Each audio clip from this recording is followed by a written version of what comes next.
ಸ್ನೇಹಿತರೆ, ಇಂದಿನ ಈ ವಿಡಿಯೋದಲ್ಲಿ ನಾವು ಮಾತನಾಡಲಿರುವ ವಿಷಯ ಒತ್ತಡ.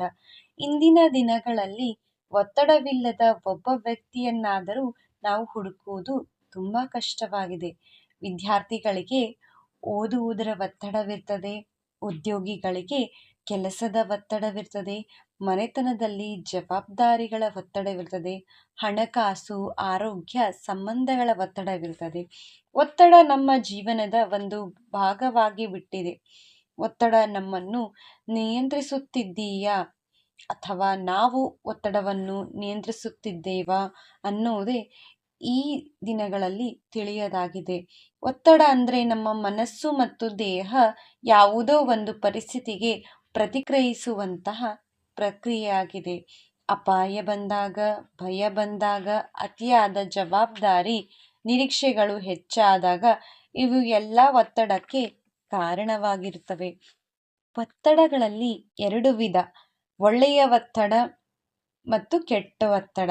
ಒಳ್ಳೆಯ ಒತ್ತಡ ಅಂದರೆ ಯಾವ ರೀತಿ? ಪರೀಕ್ಷೆಗಾಗಿ ಓದಲು ಪ್ರೇರಣೆ ಮಾಡಿಕೊಳ್ಳೋದು ಒಳ್ಳೆಯ ಒತ್ತಡ. ಗುರಿಯನ್ನು ತಲುಪಲು ಉತ್ಸಾಹವಾಗಿ ಇಟ್ಕೊಳ್ಳೋದು ಒಳ್ಳೆಯ ಒತ್ತಡ. ಕೆಟ್ಟ ಒತ್ತಡ ಅಂದ್ರೇನು? ನಿದ್ರೆ ಇಲ್ಲದ ರಾತ್ರಿಗಳು, ನಿದ್ರೆನೇ ಇರುವುದಿಲ್ಲ. ಒಂದು ಸಣ್ಣ ಪುಟ್ಟ ವಿಷಯಕ್ಕೂ ಕೂಡ ನಿದ್ರೆಯನ್ನು ನಾವು ಕಳೆದುಕೊಂಡು ಬಿಡ್ತೀವಿ. ಕೋಪ ಅತಿಯಾಗಿ ಒತ್ತಡದಲ್ಲಿ ಹೆಚ್ಚಾಗ್ತದೆ. ಆತಂಕ, ಭಯ ಜಾಸ್ತಿ ಆಗಿರ್ತದೆ ಒತ್ತಡದಲ್ಲಿ.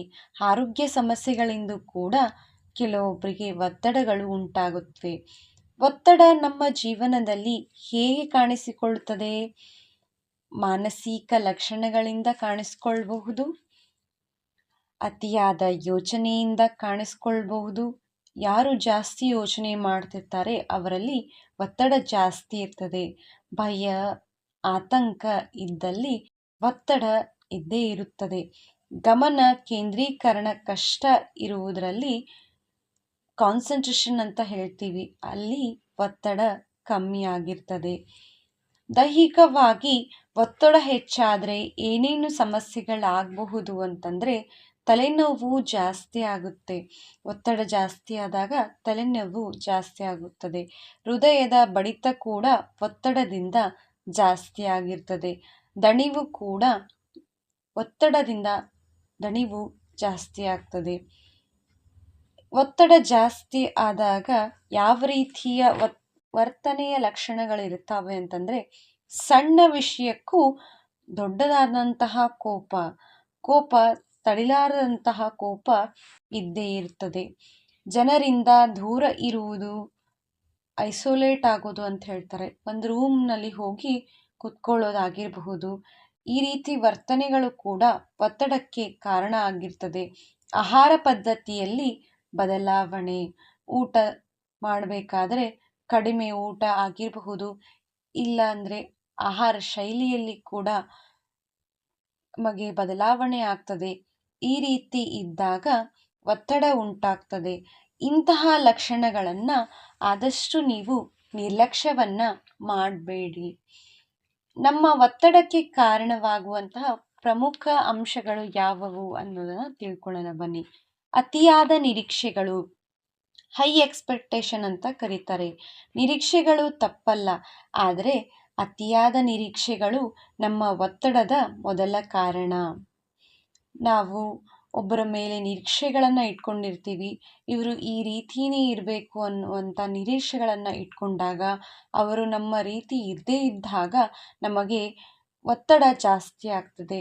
ನಾನು ಯಾವಾಗಲೂ ಗೆಲ್ಲಬೇಕು, ಯಾವ ಸ್ಪರ್ಧೆನೇ ಆಗಿರಲಿ ಗೆಲ್ಲಬೇಕು, ಯಾವುದೇ ಜಗಳವೇ ಆಗಿರಲಿ ನಾನು ಯಾವಾಗಲೂ ಗೆಲ್ಲಬೇಕು ಅನ್ನುವ ಮನಸ್ಥಿತಿ ಇದ್ದರೂ ಕೂಡ ನಮಗೆ ಒತ್ತಡ ಜಾಸ್ತಿ ಆಗ್ತದೆ. ನಾನು ಎಲ್ಲರಿಗೂ ಇಷ್ಟ ಆಗಬೇಕು ಅನ್ನುವಂತಹ ಮನಸ್ಥಿತಿ ಇದ್ದರೂ ಕೂಡ ಒತ್ತಡ ಜಾಸ್ತಿ ಆಗ್ತದೆ. ನಾನು ಯಾವತ್ತೂ ತಪ್ಪು ಮಾಡಬಾರದು ಅನ್ನುವಂತಹ ನಿರೀಕ್ಷೆಗಳನ್ನು ಇಟ್ಕೊಂಡಿರ್ತೀವಿ. ಮನುಷ್ಯ ಅಂದ ಮೇಲೆ ಸ್ವಲ್ಪ ತಪ್ಪು ಮಾಡುವುದು ಸಹಜ ಗುಣ ಆಗಿರ್ತದೆ. ನಿರೀಕ್ಷೆಗಳನ್ನು ನಮ್ಮ ಶಕ್ತಿಗೆ ತಕ್ಕಂತೆ ಇಟ್ಟಾಗ ಮಾತ್ರ ನಮ್ಮ ಮನಸ್ಥಿತಿಗೆ ಶಾಂತಿ ಬರ್ತದೆ. ನಾವು ಈ ರೀತಿ ಯೋಚನೆ ಮಾಡೋದ್ರಿಂದ, ನಿರೀಕ್ಷೆಗಳನ್ನು ಇಟ್ಕೊಳ್ಳೋದ್ರಿಂದ ಏನಾಗುತ್ತೆ, ಸ್ವಲ್ಪ ತಪ್ಪಾದರೂ, ಸಣ್ಣ ಪುಟ್ಟ ತಪ್ಪುಗಳು ಆದರೂ ಕೂಡ ಆತ್ಮನಿಂದನೆ ಆಗುತ್ತೆ. ನಮ್ಮ ಮೇಲೆ ನಮಗೆ ಕಾನ್ಫಿಡೆನ್ಸ್ ಕಡಿಮೆ ಆಗುತ್ತೆ. ಈ ರೀತಿ ಆಗ್ತಾ ಹೋಗುತ್ತೆ. ಗುರಿಯನ್ನು ತಲುಪದೇ ಇದ್ದರೆ ನಮಗೆ ನಿರಾಶೆ ಉಂಟಾಗುತ್ತೆ. ಆ ಗುರಿ ನಾನು ತಲುಪಲೇಬೇಕು ಅಂದ್ಕೊಂಡಾಗ ಆ ಗುರಿ ತಲುಪದೇ ಇದ್ದಾಗ ನಿರಾಶೆ ಜಾಸ್ತಿ ಆಗುತ್ತೆ. ಯಾವಾಗಲೂ ಒತ್ತಡದಲ್ಲಿರುವಂತಹ ಮನಸ್ಸು ನಮ್ಮದು ಆಗ್ಬಿಡುತ್ತೆ. ಹೀಗಾಗಿ ಅತಿಯಾದ ನಿರೀಕ್ಷೆಗಳನ್ನು ಇಟ್ಕೊಳ್ಬಾರದು. ಎಲ್ಲವನ್ನೂ ಪರ್ಫೆಕ್ಟಾಗಿ ಮಾಡಬೇಕು. ಇದು ಹೊರಗೆ ಒಳ್ಳೆಯ ಗುಣದಂತೆ ಕಾಣಬಹುದು, ಆದರೆ ಒಳಗೆ ಇದು ಭಾರಿ ಒತ್ತಡದ ಮೂಲ ಆಗಿರ್ತದ. ನಾವೆಲ್ಲವನ್ನು ಅಚ್ಚುಕಟ್ಟಾಗಿ ನಿರ್ವಹಣೆ ಮಾಡಬೇಕು ಅನ್ನೋದು ಮನಸ್ಥಿತಿ ಆಗಿದ್ದರೆ ನಮ್ಮ ಮನಸ್ಸಿನಲ್ಲಿ ಅದು ಭಾರಿ ಒತ್ತಡವನ್ನು ಉಂಟು ಮಾಡ್ತಿರ್ತದೆ. ನಮಗೆ ಗೊತ್ತೇ ಇರೋದಿಲ್ಲ. ಯಾವುದೂ ಪರ್ಫೆಕ್ಟ್ ಅಲ್ಲ. ಇನ್ನೂ ಚೆನ್ನಾಗಿರಬೇಕು, ಇನ್ನೂ ಚೆನ್ನಾಗಿ ನಾವು ಮಾಡಬೇಕು ಅನ್ನೋದನ್ನು ಮಾಡೋದು ತಪ್ಪು. ಜನರು ತಪ್ಪು ಹುಡುಕ್ತಾರೆ. ಸಣ್ಣ ಪುಟ್ಟ ವಿಷಯಕ್ಕೆ ಜನರು ನಮ್ಮ ಮೇಲೆ ತಪ್ಪು ಹುಡುಕ್ತಾರೆ ಅನ್ನುವಂತಹ ಮನಸ್ಥಿತಿಗೆ ನಾವೇನು ಮಾಡ್ತೀವಿ, ಪರ್ಫೆಕ್ಟ್ ಆಗೋದಕ್ಕೆ ಮುಂದುವರಿತೀವಿ. ಈ ಪರ್ಫೆಕ್ಷನ್ ಬಗ್ಗೆ ಯೋಚನೆ ಮಾಡ್ತಾ ಮಾಡ್ತಾ ನಮ್ಮ ಮನಸ್ಸಿನಲ್ಲಿ ಒತ್ತಡ ಜಾಸ್ತಿ ಆಗುತ್ತೆ. ಈ ಯೋಚನೆಗಳಿಂದ ಕೆಲಸ ಮುಗಿಯದೆ ಉಳಿಯುತ್ತದೆ. ಕೆಲಸ ಟೈಮ್ ಸರಿಯಾಗಿ ನಮಗೆ ಆಗೋದಿಲ್ಲ, ಸಮಯ ವ್ಯರ್ಥ ಆಗುತ್ತೆ. ಯೋಚನೆಗಳ ಮಾಡ್ತಾ ಮಾಡ್ತಾ ನಮಗೆ ಒತ್ತಡ ಜಾಸ್ತಿ ಆಗ್ತಾ ಹೋಗುತ್ತೆ. ಆತ್ಮವಿಶ್ವಾಸ ಕಮ್ಮಿ ಆಗುತ್ತೆ. ನಮ್ಮ ಮೇಲೆ ನಮಗೆ ಆತ್ಮವಿಶ್ವಾಸವನ್ನು ನಾವು ಕಳೆದುಕೊಳ್ತೀವಿ.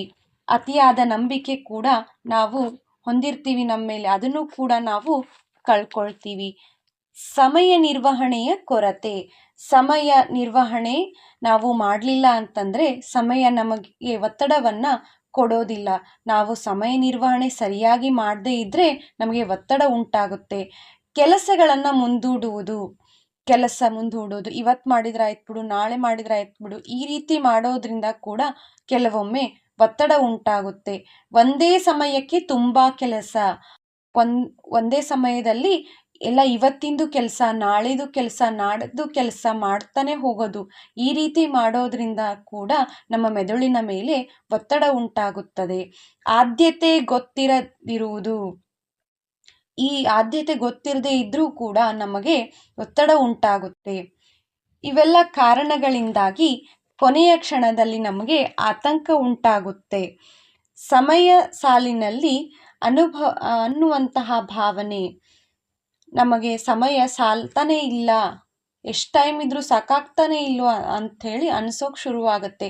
ಮನಸ್ಸಿನಲ್ಲಿ ಗೊಂದಲ ಜಾಸ್ತಿ ಉಂಟಾಗಿ ಒತ್ತಡ ಉಂಟಾಗುತ್ತೆ. ಒಳ್ಳೆಯ ಸಮಯ ನಿರ್ವಹಣೆ ಅಂತಂದ್ರೇನು?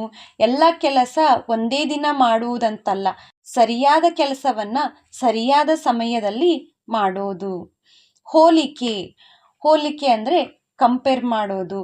ಇದು ನಮ್ಮ ಸಂತೋಷವನ್ನು ಕದ್ದುಕೊಳ್ಳುವಂತಹ ಅತ್ಯಂತ ಅಪಾಯಕಾರಿಯಾದಂತಹ ಅಭ್ಯಾಸ ಆಗಿರ್ತದೆ. ಎದುರುಗಡೆ ಮನೆಯವರು ಇದನ್ನು ತಂದರು, ನಾನು ಅದನ್ನೇ ತರಬೇಕು ಅನ್ನುವಂತಹ ಈ ರೀತಿ ಕಂಪ್ಯಾರಿಸನನ್ನು ಮಾಡ್ತಾ ಮಾಡ್ತಾ ನಮ್ಮ ಮನಸ್ಸಿನಲ್ಲಿ ಒಂದು ಒತ್ತಡಗಳು ಜಾಸ್ತಿ ಆಗ್ತವೆ. ಅವನು ಮುಂದೆ ಹೋಗಿದ್ದಾನೆ, ಅವಳು ನನಗಿಂತ ಚೆನ್ನಾಗಿದ್ದಾರೆ, ನಾನು ಹಿಂದೆ ಉಳಿಯುತ್ತಿದ್ದೇನೆ ಅನ್ನುವಂತಹ ಮನಸ್ಥಿತಿ ನಮ್ಮಲ್ಲಿ ಮೂಡಿದಾಗ, ನಾವು ಅವರನ್ನು ಹೋಲಿಕೆ ಮಾಡಿಕೊಂಡಾಗ ನಮಗೆ ಒತ್ತಡ ಜಾಸ್ತಿ ಆಗಿರ್ತದೆ. ಆತ್ಮವಿಶ್ವಾಸ ಅದರಿಂದ ಕುಗ್ಗಿ ಹೋಗ್ತದೆ. ಅಸೂಯೆ ಭರವಸೆ ತರುತ್ತದೆ. ಅಸೂಯೆ ಭರವಸೆ ನಮ್ಮಲ್ಲಿ ಜಾಸ್ತಿ ಆಗ್ತದೆ. ನಮ್ಮ ಪ್ರಯಾಣವನ್ನು ನಾವು ತಿರಸ್ಕರಿಸ್ತೀವಿ. ನಮ್ಮ ಆತ್ಮವಿಶ್ವಾಸವನ್ನು ಕುಗ್ಗಿಸ್ಕೊಂಡು ಮತ್ತೊಬ್ಬರಿಗೆ ಹೋಲಿಕೆಯನ್ನು ಮಾಡ್ತಾ ಮಾಡ್ತಾ ನಮ್ಮನ್ನು ನಾವು ಕಳ್ಕೊಳ್ತೀವಿ. ಜನರು ಏನು ಹೇಳ್ತಾರೆ ಅನ್ನುವಂತಹ ಭಯ. ಇದು ಕಾರಣ. ಒತ್ತಡ ಆದರೆ ತುಂಬ ಭಾರದ ಒತ್ತಡ. ಜನರು ಏನು ಹೇಳ್ತಾರೆ, ಅವ್ರು ನಮ್ಮ ಬಗ್ಗೆ ಏನು ಮಾತಾಡ್ತಾರೆ, ನೆಗೆಟಿವ್ ಮಾತಾಡ್ತಾರೆ, ನಕಾರಾತ್ಮಕ ವಿಷಯಗಳನ್ನು ಹೇಳ್ತಾರೆ ಅನ್ನುವಂತಹದ್ದನ್ನು ನಾವು ಪದೇ ಪದೇ ಯೋಚನೆ ಮಾಡಿದಾಗ ಕೂಡ ನಮಗೆ ಒತ್ತಡ ಜಾಸ್ತಿ ಆಗ್ತದೆ. ಅವರು ಏನು ಹೇಳ್ತಾರೆ, ನನ್ನ ಬಗ್ಗೆ ಏನು ಯೋಚಿಸ್ತಾರೆ, ತಪ್ಪಾದರೆ ನನ್ನ ಗೌರವ ಹೋಗುತ್ತೆ ಅನ್ನುವಂತಹ ಯೋಚನೆಗಳನ್ನು ಮಾಡುವುದರಿಂದ ನಮಗೆ ಒತ್ತಡ ಉಂಟಾಗುತ್ತೆ.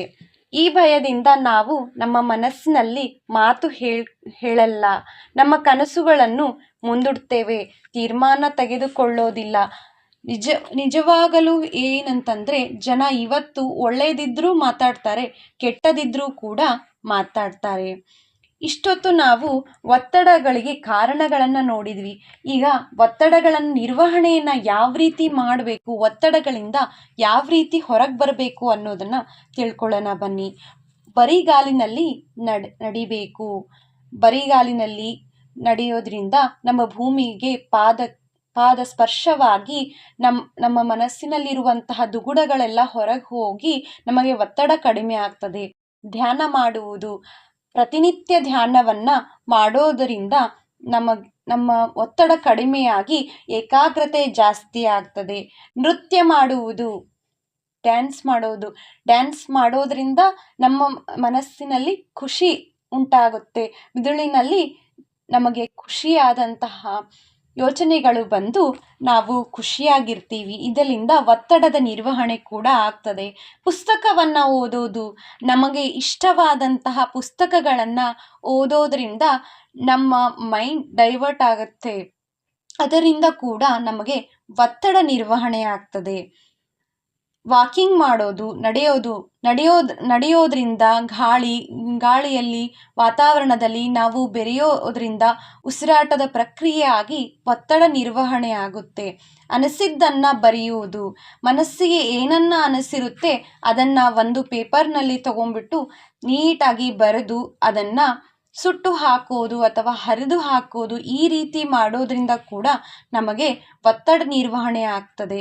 ನಿಷ್ಕಲ್ಮಶವಾದಂತಹ ನಗು, ನಿಷ್ಕಲ್ಮಶವಾಗಿ ನಾವು ನಗೋದು, ತಂಗಾಳಿಗೆ ಮೈ ಒಡ್ಡಿ ನಿಲ್ಲೋದು, ಹೊರಗಡೆ ವಾತಾವರಣಕ್ಕೆ ನಾವು ಹೆಚ್ಚು ಆದ್ಯತೆಯನ್ನು ಕೊಡೋದ್ರಿಂದ ಕೂಡ ಒತ್ತಡ ನಿರ್ವಹಣೆ ಆಗ್ತದೆ. ಹುಲ್ಲಿನ ಮೇಲೆ ನಾವು ನಡೆಯೋದ್ರಿಂದ ಕಾಲುಗಳಲ್ಲಿ ಹುಲ್ಲಿನ ಸ್ಪರ್ಶವಾಗಿ ಪ್ರಕೃತಿ ಜೊತೆಗೆ ನಾವು ಬೆರೆಯೋದ್ರಿಂದ ಒತ್ತಡ ನಿರ್ವಹಣೆ ಆಗ್ತದೆ. ಮೊಬೈಲ್ ಮತ್ತು ಲ್ಯಾಪ್ಟಾಪ್ಗಳಿಂದ ಆದಷ್ಟು ದೂರವಾಗಿರಬೇಕು.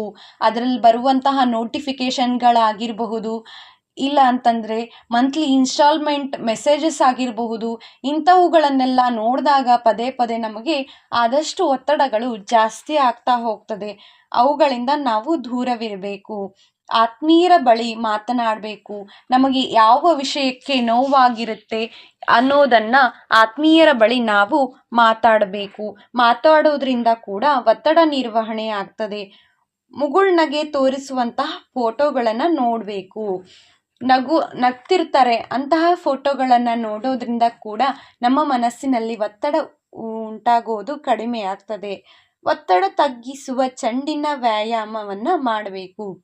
ಒಂದು ಚೆಂಡನ್ನು ಹಿಡ್ಕೊಂಡ್ಬಿಟ್ಟು ಒತ್ತಡ ತಗ್ಗಿಸುವಂತಹ ಚೆಂಡು ಬರುತ್ತದೆ, ಅದನ್ನೆಲ್ಲ ವ್ಯಾಯಾಮ ಮಾಡಬೇಕು.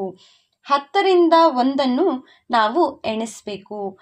10ರಿಂದ 1 ಎಣಿಸೋದ್ರಿಂದ ಕೂಡ ಕೋಪ ಕಡಿಮೆ ಆಗುತ್ತೆ, ಅದರ ಜೊತೆಗೆ ಒತ್ತಡ ಕೂಡ ನಮಗೆ ಕಡಿಮೆ ಆಗುತ್ತೆ. ನಿಮ್ಮ ಪ್ರಯಾಣದೆಡೆ ನಂಬಿಕೆ ಇಡಬೇಕು. ನಾವು ಎಲ್ಲಿ ಪ್ರಯಾಣವನ್ನು ಮಾಡ್ತಿರ್ತೀವಿ ಅಲ್ಲಿ ಖುಷಿಯಾಗಿ ನಂಬಿಕೆಯಿಂದ ಇರೋದ್ರಿಂದ ಕೂಡ ಒತ್ತಡ ನಮಗೆ ನಿರ್ವಹಣೆ ಆಗ್ತದೆ. ನಿಮ್ಮನ್ನು ಕಂಡು ನೀವೇ ನಕ್ಕು ಬಿಡಿ. ನಮ್ಮನ್ನು ನಾವು ನಗಬೇಕು. ಸ್ವಯಂ ಪ್ರೀತಿಯನ್ನು ಬಳಸ್ಕೊಳ್ಬೇಕು. ಇದರಿಂದ ಕೂಡ ಒತ್ತಡ ಕಡಿಮೆ ಆಗ್ತದೆ. ಕೃತಜ್ಞತಾ ಭಾವವನ್ನು ಇಟ್ಕೊಳ್ಬೇಕು. ನಮಗೆ ನಾವು ಕೃತಜ್ಞರಾಗಿ 10 ವಿಷಯಗಳನ್ನು ದಿನಾಲೂ ಬರೆಯುವ ಪ್ರಯತ್ನವನ್ನು ಮಾಡಬೇಕು. ಚಿತ್ರವನ್ನು ಬಿಡಿಸಬೇಕು. ಚಿತ್ರವನ್ನು ಬಿಡಿಸೋದ್ರಿಂದ ಕೂಡ ಒತ್ತಡ ನಿರ್ವಹಣೆ ಆಗ್ತದೆ. ಚಿಕ್ಕ ಮಕ್ಕಳ ಹಾಗೆ ದಿಂಬಿಗೆ ಗುದ್ದಿ ಆಟವನ್ನು ಕೂಡ ಆಡಬೇಕು. ಮಕ್ಕಳ ಜೊತೆ ಆಡೋದ್ರಿಂದ ಮನಸ್ಸು ನಮಗೆ ಪ್ರಹ್ಲಾದವಾಗ ಮನಸ್ಸು ಆಗಿ ಒತ್ತಡ ನಿರ್ವಹಣೆ ಆಗ್ತದೆ.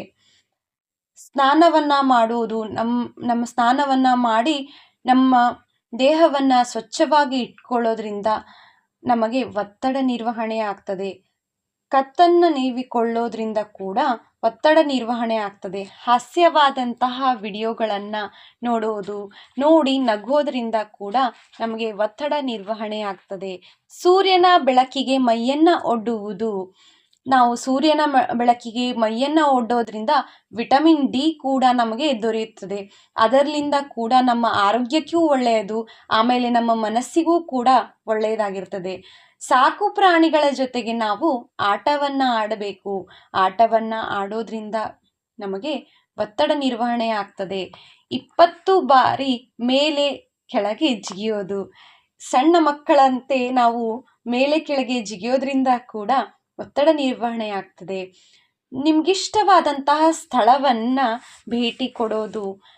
ನಿಮಗೆ ಪ್ರಕೃತಿಯ ಜೊತೆಗೆ ಬೆರೆಯುವಂತಹ ಆಸೆ ಇದ್ದರೆ ಗಿಡಗಳ ಜೊತೆ ವಿಹಾರ ಮಾಡೋದ್ರಿಂದ ಒತ್ತಡ ನಿರ್ವಹಣೆ ಆಗ್ತದೆ.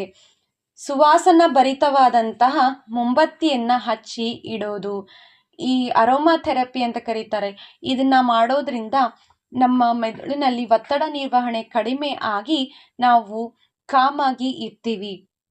ದೀರ್ಘವಾದಂತಹ ಶ್ವಾಸವನ್ನು ತೆಗೆದುಕೊಳ್ಳೋದು. ಉಸಿರಾಟ ಕ್ರಿಯೆಯನ್ನು ಮಾಡೋದ್ರಿಂದ, ಪ್ರಾಣಾಯಾಮವನ್ನು ಮಾಡೋದ್ರಿಂದ, ಧ್ಯಾನವನ್ನು ಮಾಡೋದ್ರಿಂದ ದಿನಾಲು ಒತ್ತಡ ನಿರ್ವಹಣೆ ಆಗಿ ಆರೋಗ್ಯ ಕೂಡ ಚೆನ್ನಾಗಿರ್ತದೆ. ಗೊತ್ತಿರುವ ಮಂತ್ರವನ್ನು ಸ್ಮರಿಸಬೇಕು. ಜಪವನ್ನು ಮಾಡೋದ್ರಿಂದ ದೇವರಿಗೆ ನಾವು ಕನೆಕ್ಟ್ ಆಗ್ತಾ ಹೋದಂಗೆ ನಮಗೆ ಒತ್ತಡ ನಿರ್ವಹಣೆ ಆಗ್ತದೆ. ವಿಶ್ರಾಂತಿಯ ವ್ಯಾಯಾಮವನ್ನು ಮಾಡಬೇಕು. ಯೋಗವನ್ನು ಮಾಡೋದ್ರಿಂದ, ವ್ಯಾಯಾಮವನ್ನು ಮಾಡೋದ್ರಿಂದ ನಮಗೆ ಒತ್ತಡ ಕೂಡ ಕಡಿಮೆ ಆಗ್ತದೆ. ನಿಮ್ಮನ್ನು ಕಾಡುವಂತಹ ಆತಂಕಗಳು ಹಾಗೂ ಸಂಭಾವ್ಯಗಳನ್ನು ಪರಿಹಾರಗಳನ್ನು ನೀವು ಪಟ್ಟಿ ಮಾಡಬೇಕು. ಯಾವುದು ನಿಮಗೆ ಭಯ ಆಗ್ತಿದೆ ಅನ್ನೋದನ್ನು ನೀವು ಒಂದು ಕಡೆ ಬರೆದು ಪಟ್ಟಿ ಮಾಡಿದರೆ, ಅದರ ಮೇಲೆ ನೀವು ಕಾರ್ಯರೂಪವನ್ನು ಮಾಡಿದರೂ ಕೂಡ ನಿಮಗೆ ಒತ್ತಡ ಕಡಿಮೆ ಆಗ್ತದೆ.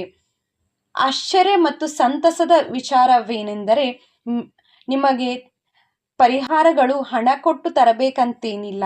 ಅದನ್ನು ನೀವಾಗಿಯೇ ಪ್ರಕೃತಿ ಜೊತೆಗೆ ಬೆಳೆದು ನಡೆಸಬಹುದು.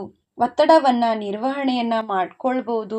ಸಮಯವನ್ನು ವ್ಯಯ ಮಾಡೋದನ್ನು ನಿಲ್ಲಿಸಿ ನಿಮಗೆ ನೀವು ಸಮಯವನ್ನು ಕೊಡ್ಬೋದು ಅಂತ ಹೇಳ್ತಾ ಇವತ್ತಿನ ವಿಡಿಯೋನ ಮುಗಿಸ್ತಾ ಇದ್ದೀನಿ. ವಿಡಿಯೋ ಇಷ್ಟ ಆದರೆ ಲೈಕ್ ಮಾಡಿರಿ, ಶೇರ್ ಮಾಡಿರಿ, ಚಾನಲನ್ನು ಸಬ್ಸ್ಕ್ರೈಬ್ ಮಾಡಿರಿ. ಧನ್ಯವಾದ.